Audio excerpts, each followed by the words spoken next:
Les joyaux du Real, inoubliables. Madrid champion, Messi explose et ça fait 34. On s'y attendait, c'est désormais officiel depuis hier soir. Le Real Madrid a remporté son 34e titre de Liga. Une saison particulière mais complètement folle. Que fallait-il retenir finalement de celle-ci? L'équipe, j'espère que vous allez bien. Aujourd'hui, vous avez capté, j'ai pas envie de faire une introduction de 11 minutes. On va parler du Real d'hier soir mais aussi un peu de la saison. 86, c'est le nombre de points qu'il aura fallu à l'équipe de Zizou pour atteindre le Graal. La bataille aurait été rude mais comment s'inquiéter en deuxième partie de saison, notamment avec ce rouleau compresseur, c'est vraiment le terme. Sur les 10 derniers matchs, le Real c'est quand même 10 victoires consécutives, une régularité hors norme. Alors voilà, on va parler de tout ça dans cette vidéo l'équipe. Juste avant, je vais vous demander la petite faveur habituelle. Essayons d'atteindre la barre des 4000 likes avant minuit ce soir. Et je remercie évidemment tous ceux qui vont contribuer à la meilleure mise en avant de cette vidéo.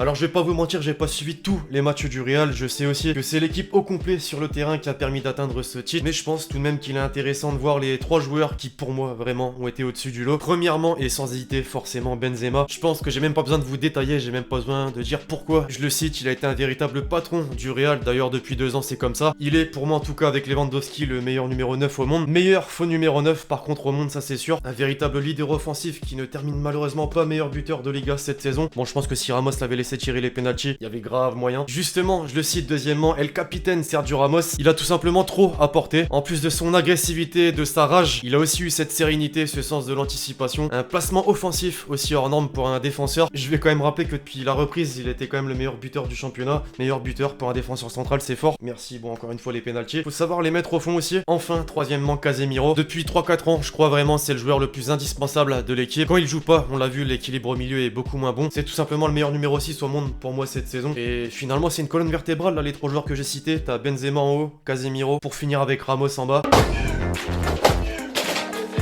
Premièrement, et sans être trop sévère, puisque lui aussi finalement a été bizarre, a contribué plutôt au succès du Real cette saison. Il est quand même le transfert le plus cher de l'histoire du club, donc je pense qu'on attendait beaucoup mieux de lui. Il a marqué un seul petit but depuis son arrivée en championnat. En revanche, je veux quand même le dire, faut pas oublier ces 2 mois de novembre et décembre où là il a été vraiment excellent. Après bon, c'est difficile de citer d'autres joueurs. On va quand même mentionner Rames et Bale, les indésirables entre guillemets. Après c'est bien aussi d'avoir des guignols pour parler du gallois évidemment. C'est-à-dire qu'en plus de sa pratique du golf, j'ai jamais vu quelqu'un manquer autant de respect, surtout dans un club comme le Real. On l'a vu depuis la reprise.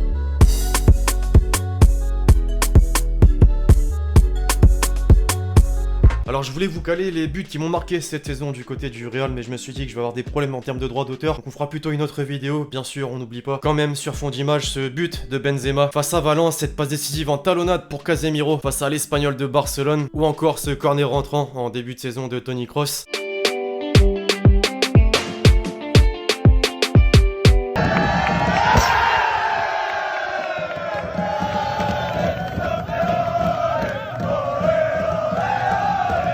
Si le Real en est là aujourd'hui, il mérite totalement son titre. Tout s'est joué sur le terrain, sans parler d'arbitrage favorable. Pro Barça, tu connais. C'est aussi en partie suite aux mauvais résultats, quelques mauvais résultats du Barça. Et justement, pour en parler brièvement, hier, le club catalan a perdu son premier match à domicile de la saison en Liga. Une invincibilité perdue pour la dernière réception. Et forcément, quand il se passe quelque chose de pas commun, on a droit à une réaction de Messi. C'est rare de le voir parler, mais quand il parle, on l'entend. Pour reprendre quelques-uns de ses propos, je cite, ce match reflète bien notre saison. On a été une équipe très faible, qui perd par manque d'intensité et d'envie. On va devoir changer pas mal de choses, sinon contre Naples, on va perdre. La Roma, Liverpool, si les gens n'ont plus de patience, c'est parce que nous ne donnons rien. Si nous voulons nous battre pour la Ligue des Champions, nous allons devoir changer, sinon nous allons perdre. Petite clim, là quand même. Bon, finalement, à côté de ça, il a aussi parlé du Real et de son mérite pour son titre de champion. D'ailleurs, le CM Twitter du club a félicité les Madrilènes. Eux, justement, hier, logiquement, c'était la fête. Petit aparté, quand même, sur Gareth Bale. Vraiment, il me fume en regarder sa réaction hier, quand les joueurs ont mis à l'honneur Zizou. Tu vois le sourire, mais tu sens qu'il a pas envie. Et c'est pas tout, hein, quand les joueurs du Real sont ensemble, sautent ensemble pour célébrer la victoire, regardez ce qu'il fait, ce con.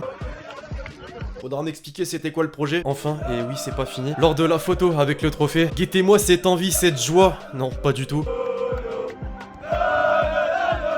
On a l'impression qu'il est totalement perdu, il sait pas ce qu'il fait là. J'aimerais tellement, mais alors tellement savoir ce qui se dit en interne, notamment avec un Pérez. C'est quand même l'un des plus gros salaires du club et le mec chie littéralement dessus. D'ailleurs, on le citait, le président hier a encensé pas mal de monde. Benzema, pour commencer, il devrait avoir un ballon d'or. Je n'ai pas vu de meilleur joueur que lui cette année ou l'année dernière. Saison exceptionnelle, c'est sûr. Maintenant, je suis pas sûr qu'il soit supérieur à Lewandowski. Surtout et malheureusement en termes de stats et le fait que le Bayern, pour moi, va aller loin en Ligue des Champions. Sur Sergio Ramos, ensuite, il sera au Real Madrid toute sa vie. Que tout le monde soit tranquille. Bon, ça, on savait déjà un peu. Sur Zizou, aussi et forcément forcément, Zidane est béni des dieux. Faut le comprendre aussi, hein, depuis qu'il a mis à la tête du Real, bah c'est succès sur succès. D'ailleurs, hier, soirée très émouvante pour le coach du Real, il était en pleurs à la fin de la rencontre. C'est les émotions. Quand on parle d'entraîneur, souvent on mentionne la tactique, c'est sûr, c'est important, mais il faut aussi qu'on mentionne la relation entraîneur-joueur. Et je pense qu'au Real, bah il est aimé par tout le monde et ça joue aussi beaucoup. Il a lui aussi lâché quelques mots en conférence de presse sur Sergio Ramos. Par exemple, vous soulignez l'importance de Sergio Ramos, c'est notre leader, le moteur de l'équipe. Ça se tient, c'est pas tout. Il y a un chanteur qui disait que le bonheur ne fait pas de bruit, mais à l'intérieur, je peux vous le dire, vraiment, je suis heureux, je suis la personne la plus heureuse ce soir. Sans les mots, on l'avait bien vu. J'ai mon rôle, bien entendu, mais c'est eux qui y ont cru, c'est eux qui se battent sur la pelouse. J'ai cette joie car c'est un groupe d'hommes avant d'être des joueurs de foot, et c'est ce qui me rend le plus heureux aujourd'hui. Il était déjà entré dans l'histoire en tant que joueur, en tant qu'entraîneur aussi avec les 3 Ligues des Champions consécutives. Là, s'il y avait un terme plus important que le terme légende, bah ce serait celui-ci qu'il faudrait utiliser. Faut quand même savoir que l'entraîneur le plus titré de l'histoire du Real Madrid, c'est Miguel Munoz. Il a remporté 14 trophées en 15 ans. Zizou, lui, à titre de comparaison, en 3 ans et demi, c'est 11 trophées. Ça fait beaucoup là, non? Sinon, nous, d'un point de vue extérieur, ça fait toujours plaisir de voir autant de joueurs français réussir finalement dans l'un des meilleurs clubs du monde. Areola, Mendy, Benzema, Varane, ça fait beaucoup et c'est encore plus une fierté pour moi, en sachant que le dernier cité est un ancien Lensois. D'ailleurs, hier, le CM du RC Lens l'a bien félicité.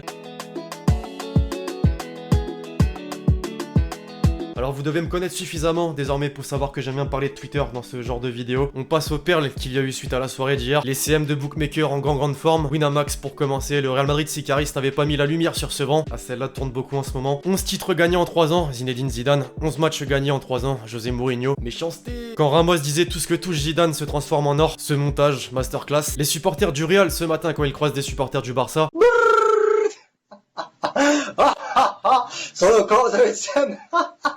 Félicitations à Gareth Bale d'avoir gagné le championnat d'Espagne, il a vraiment fait une saison incroyable. L'insolence de ce joueur me fume littéralement. Palmarès de Lyon cette saison, en vrai c'est aussi une fierté finalement. Hazard influence is huge, celle-là est incroyable aussi. Il faut savoir qu'hier Tony Kroos sur Twitter a balancé une image de son repas, le bon hamburger frites bien connu. Enfin un petit dernier pour la route, Benzema claque un doublé pour offrir le titre du Real. Deschamps, nous dormissons. En vrai faut arrêter avec Ribéry. Bref alors voilà, l'équipe c'est tout pour cette vidéo suite au titre du Real Madrid en Liga. J'espère que vous l'avez kiffé, je compte sur vous si c'est le cas pour lâcher le gros pouce bleu. D'ici là on se retrouve très vite sur la chaîne pour de nouvelles vidéos. C'était Alexis, ciao.